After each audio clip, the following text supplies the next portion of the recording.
with you tonight from Kabul.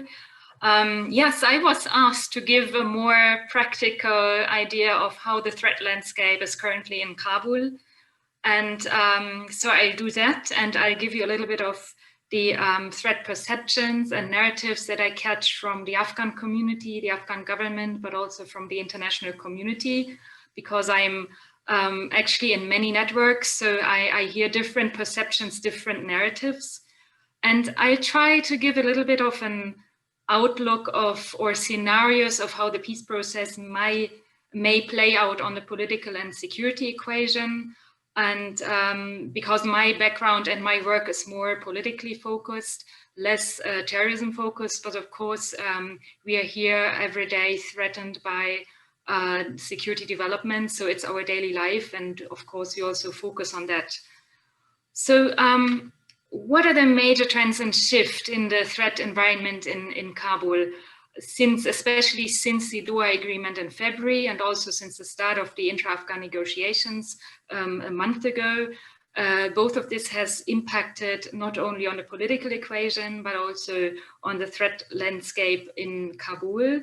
So while in the last year we have witnessed in Kabul lots of, or one of the highest density of high-profile attacks, complex attacks, it has now shifted to smaller IED attacks, rocket attacks, and also quite some targeted political killings that are quite worrying.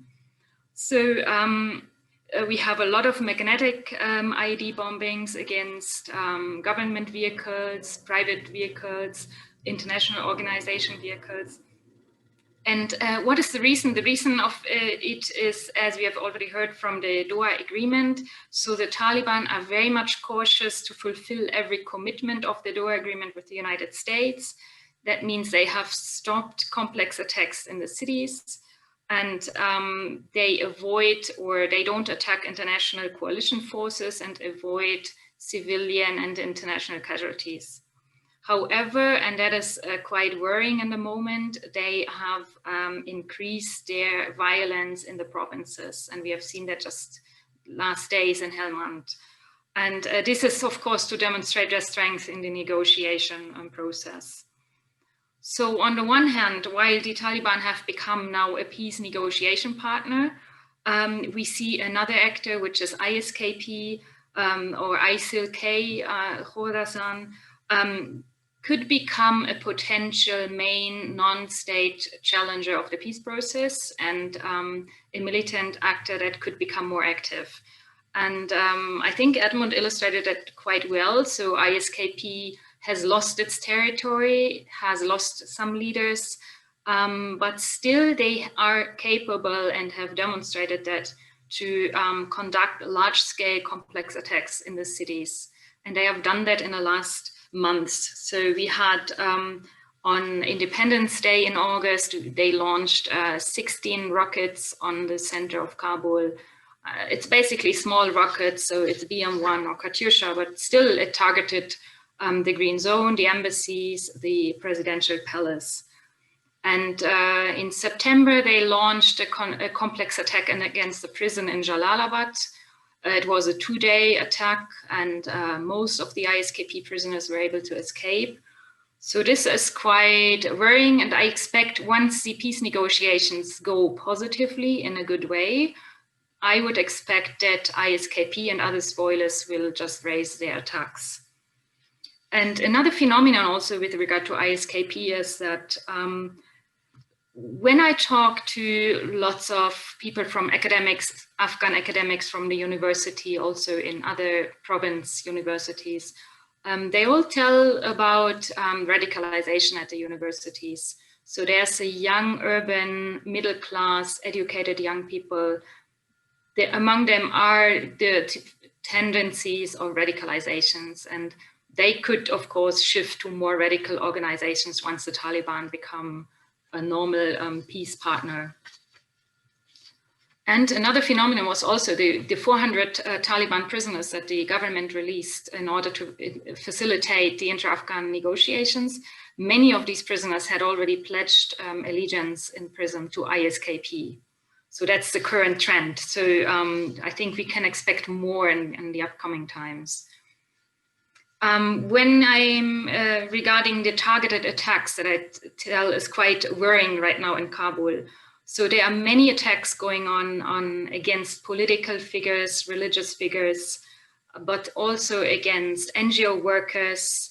Vice President Amrullah Saleh has been targeted twice recently. Pro-Taliban figures have been killed. So it's not only from the perpetrated by the Taliban, but it can have many backgrounds. It can be criminal related, but also political competitors. And so currently there's a threat warning against attacks against female NGO workers, Afghan women that have an international background. And we have an ongoing suicide warning in the green zone.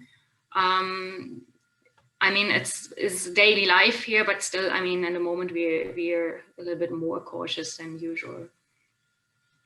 Then another phenomenon that actually affects or is an immediate threat to the international as well as to the local community is violent crime.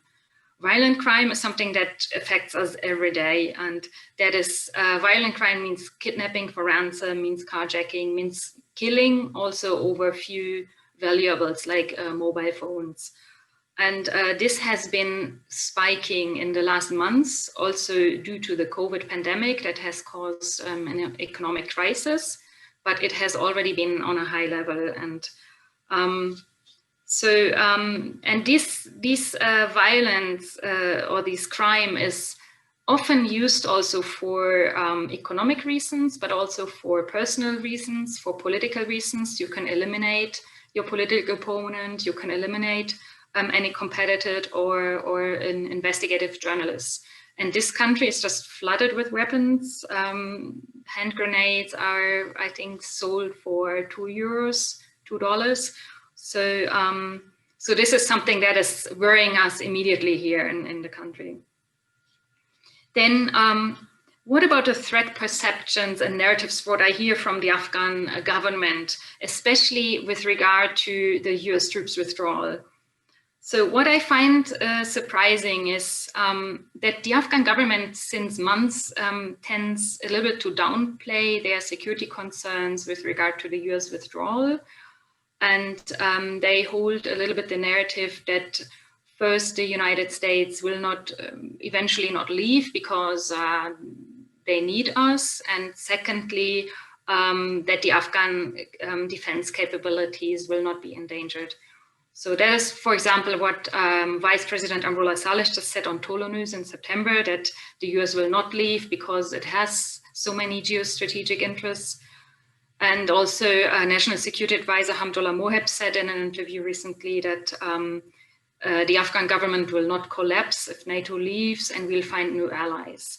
So this is a little bit, of course, they try to show a little bit of their defense capabilities, but sometimes I really think they cannot really believe that their longest partner will eventually leave. So I think it's a little bit of both. It's a little bit of denying also the situation. And one of the core narratives that I hear from officials from the Ministry of Interior is the critical point is financial support of the international community. So it's not the military capabilities of the United States that adds to the defense capabilities, but it's the financial aspect. And I think, as you all know, the Afghan defense sector is almost entirely financed by international money. So it means the salaries of everybody. The United States finances almost 100% the Afghan armed forces and half of the defense budget. The Afghan local police and national police is financed by the UNDP LOTFA, Law and Order Trust Fund. And if this breaks away, or even if there's a perceived reduction of commitment from the international side, this will undermine the fighting discipline and unity of the Afghan armed forces. And this can be critical. And then the defense forces might opt to shift sides. And so far, the Afghan government holds the narrative that well, the international donor countries have pledged their support until 2024. And we have this Geneva Donor Conference in November. This is also a critical event that will show a little bit the tendency of where we might go. So when I look now to the intra-Afghan negotiations in Doha, so what is the power equations? Who are the winners and losers? You all know they are quite in the stalemate now, and it's still the two sticky points that are still not moving forward. So first, putting the Doha Agreement as a basis for the negotiations, which is rejected by the government team. And secondly, the dispute about which Islamic school of thought should be the basis of the negotiations. And but I hear before yesterday, I just got from our special envoy from Doha, I just got the information, at least the contact groups are agreed to meet on a daily basis. So that's some positive sign. But altogether, like when we look at the power equation in Doha, so currently the Taliban, they look like the much stronger party in the negotiations. And the Doha Agreement with the United States and the US troops withdrawal has massively given leverage and confidence on the Taliban. And for several reasons. So first, the Taliban are under no time or military pressure. And they keep all their options at hand. And once the United States or the NATO starts withdrawing more and more, the military victory option is still becoming stronger. And it was already mentioned that parts of the Taliban definitely keep that in their mind. And secondly, the Taliban negotiation team is much more united because they don't fulfill the standard of being diverse. They don't even want to meet the standard of being ethnically, politically, or gender diverse. So that gives them strength. Then they have a close relation to their host country, to Qatar, since many years. That could be an advantage. And but finally, and that's the main point, the Taliban, and that's actually what is perceived here in Kabul from the Afghan community, the Taliban seem to be on the same page with the most powerful stakeholder in the peace process, which is the United States. That's how it is seen now. So the Taliban are now seen more and more as a security partner of the United States and less of the Afghan government. That's just, I think, the most incredible development that we have seen, or surprisingly. And the Afghan government is increasingly seen as a faltering administration that has been abandoned by its security partner and has been pressed to give concessions, the 400 Taliban I just mentioned. So this is the current situation we have. And I don't know how much time I still have. I think I still have a couple of minutes. Yeah. Yes, you do. Yes, you do. Good. So what could be the possible scenarios now? And we are all living here on a wait-and-see policy. That's just a daily life here. So we don't plan much ahead, and everything is possible. So so roughly, I would say we have three rough possible scenarios, and they are all equally realistic, I must say. So one realistic scenario could be a break-off of the peace process. It could happen that they just break up, and then either there's a mediator who can help to bring them back on the table, or the country will plunge back into violence, and we are already at a very high level of violence. The second scenario could be we have a NATO troops withdrawal, but no peace agreement. And then the military victory of the Taliban will come again onto the table and become of concern. And the third scenario that we all hope for, of course, is a political settlement with the Taliban. But even a political settlement, we don't know what it means. What is the political end state? There are so many options of how it could look like. And well, I have talked to, there are about 24 of ex-Taliban living in Kabul, quite peacefully, but of course monitored. But you can reach out to them, so you can get their voices, you can talk to them, and even though they might not completely reflect the official Taliban leadership in Doha, but you get an idea of what are the narratives, which direction it can go. And so it's quite interesting getting to know their ideas on domestic policies, on what kind of state they endeavor. And you might have heard that Mullah Baradar, he called for an Islamic state. So they don't use the word Islamic Emirate anymore because Emirate is so much emotionally charged, but Islamic government. But the question is what is underneath the name. So it's not about the name, it's about the content. And so when you talk to them, they basically say a couple of crucial points what they demand. So they're quite skeptical of general elections, democratic elections. And they rather prefer some kind of an expert council or ulama council, according to this Islamic Arabic principle of Ahl al-Hal wal-Aqd. So meaning you have an elite group of people that are experienced, that have virtue, and they choose the leader and they choose the government. So that's something they would like to have, even though they say they would accept if in negotiations the Afghan people demand elections, they would be fine. At least they say it. The second thing is when you ask them on hudud punishments, which means the corporal punishments according to Sharia, they are quite strong on this. They say, yes, of course, it's part of Sharia, it must be applied. So it would mean cutting hands for theft, flogging for alcohol consumption, and stoning for adultery.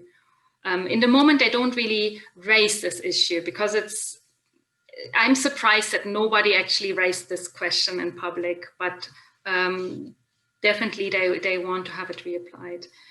And then when you ask them about the National Army and DDR, so integration of fighters, which will become a main problem.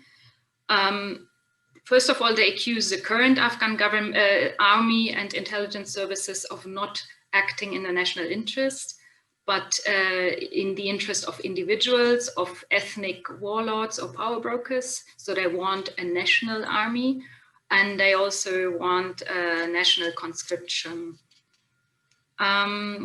When they tell about their foreign policy and their regional relations, the first thing they say is they want good relations with every country, with the regional countries and with the great powers.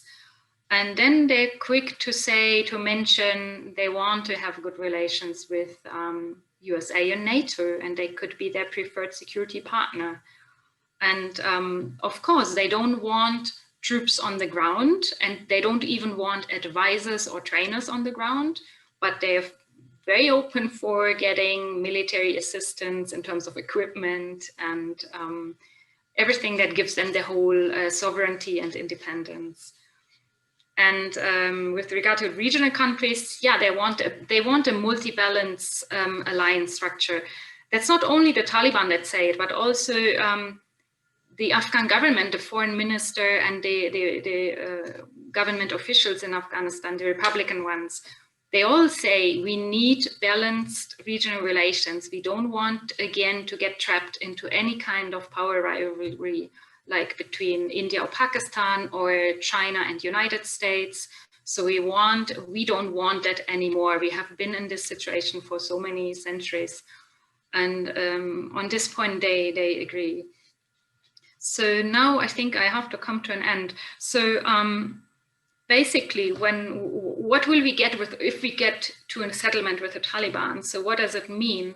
I think the deal we'll get with the Taliban could be, at least if they can fulfill it, it could be more stability and less freedom. That's what they try to sell. And the question is, and it has already discussed, can they fulfill it? What about the rank and file? What about any defection groups from the Taliban? So that is actually the big question. But if we go the way forward with them and the way forward to a political settlement, I will not say peace, because peace is a little bit more, but having some kind of stability and an agreed settlement, then this could be a little bit of an outlook to what could come. But as I said before, everything is realistic, and we have to wait and see. Thank you.